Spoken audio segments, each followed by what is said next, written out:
All right, so here I have 3 different um, kinds of cotton yarn. So there's really thin, there's medium, and there's thick.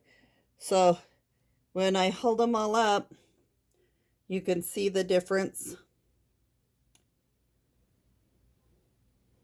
This one is Lion Brand ice cream yarn.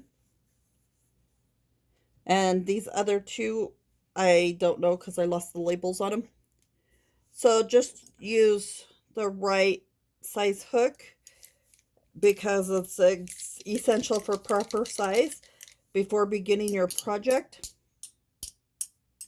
Make a sample swatch in the yarn or thread and hook specified. After completing the swatch, measure it with your ruler,